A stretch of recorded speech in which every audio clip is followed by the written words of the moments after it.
Hi friends, మొదటిసారిగా నా YouTube ఛానల్ని చూస్తున్నట్లయితే సబ్స్క్రైబ్ చేయండి, పక్కలో ఉన్న బెల్ ఐకాన్ని ప్రెస్ చేయండి. వెల్కమ్ టు ఉషా క్రియేషన్ అండి.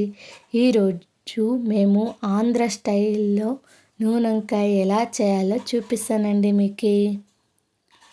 దీనికి కావాల్సిన ఇంగ్రీడియంట్స్ అండి: 1 కప్ కొబ్బరి, 1 కప్ కోరియాండర్ అండి, ధనియాలండి,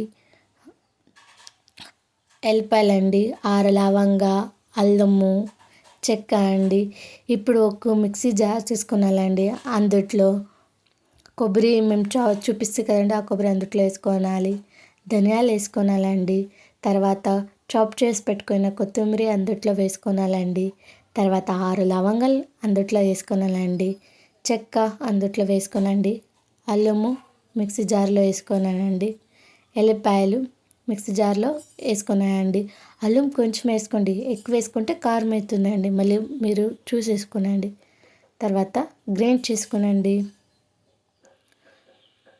నున్నుకు చేసుకోనండి. గ్రైండ్ అయిన తర్వాత ఒక పాత్రలో ఉప్పు, పసుపు, నీళ్ళు అండి. తర్వాత దాంట్లో మేము వంకాయలు కోసి అందుట్లో వేసుకోవాలండి, లేకుంటే నసిరైపోతావండి అవి వంకాయలు. మళ్ళీ ఒక బౌల్లో ఆనియన్స్ వేసుకోవాలండి. మసాలా గ్రైండ్ చేసి పెట్టుకుంటాం కదండి, ఆ మసాలా అందుట్లో వేసుకోవాలండి. తర్వాత 2 టేబుల్ స్పూన్ అంత కారం వేసుకోనండి. మీ ఇంట్లో ఎక్కువ కారం తింటారంటే ఇంకొంచెం కారం వేసుకోండి, తక్కువ తింటారంటే కొంచెం తగ్గియండి. మా ఇంట్లో మినిమం తింటారండి కారం, అందుకే చూసి వేసుకున్నానండి. కొంచెం పసుపు వేసుకున్నానండి. తర్వాత ఆయిల్ ఎక్కువ వేసుకున్నానండి. ఒక 6 టేబుల్ స్పూన్ అంత ఆయిల్ వేసుకున్నానండి నేను. మళ్ళీ మేము చేసేటప్పుడు మళ్ళీ అందుట్లో ఆయిల్ వేస్తామండి మేము. ఉప్పు అందుట్లో వేసుకున్నానండి. ఈ మసాలాని బాగా మిక్స్ చేసుకున్నానండి. బాగా మిక్స్ అయిన తర్వాత మేము ఏమైతే వాటర్లో వంకాయలు వేసి ఉంటాం కదండి, ఆ వంకాయలకి ఈ మసాలా అంతా స్టఫ్ చేసేయాలండి. అందుట్లో చూడండి, ఇలా స్టఫ్ చేసి ఒక ప్యాన్లో పెట్టుకున్నానండి నేను. అన్ని వంకాయలకి ఇట్లా స్టఫ్ చేసి పెట్టుకున్నానండి మసాలాని. దీనికి ఎంత నీళ్ళు సరిపోతుందో అన్ని నీళ్ళు వేసుకున్నానండి.